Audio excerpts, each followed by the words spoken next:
Hello, this is Vincent Pistelli with the GreatLakesCubers channel. Today I am going to describe my memorization method for Classic Pochmann. So if you know anything about Classic Pochmann, you memorize where the corners go, or where all the pieces go. And you have something called a buffer piece that's here and here.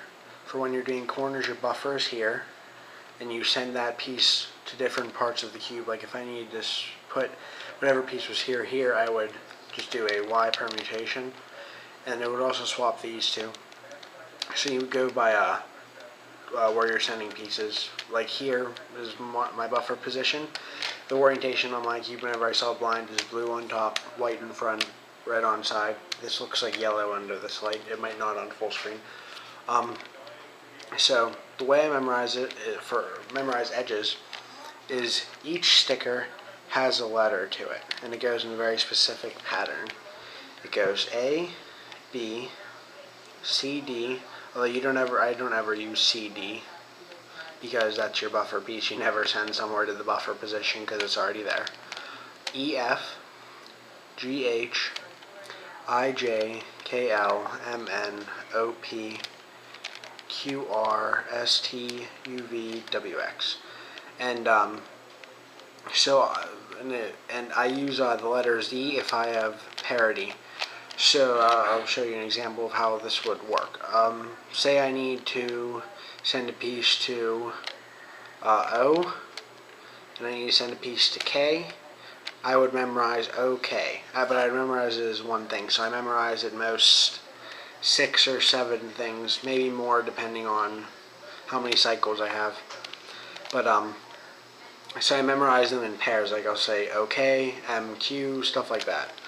And then for my last pair, if I only have one left that doesn't go with any of the other pairs, that means I have an odd number, which means I'll have parity for edges.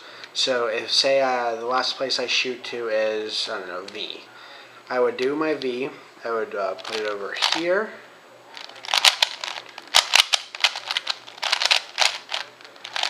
and then I would have parity. So what I would do is I memorize a Z. So I would do V, Z, because that Z is the letter I use to tell me that I have parity. For corners, I don't use letters because I have trouble doing the letters for both of them because I can't memorize that many letters in a row, which is, I don't know.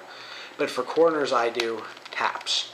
And it's not visual memory. I actually memorize the way my fingers move, because a lot of people I see them tapping when they do visual memo, but I actually have to go through the tap cycle whenever I'm solving the corners, like I would go.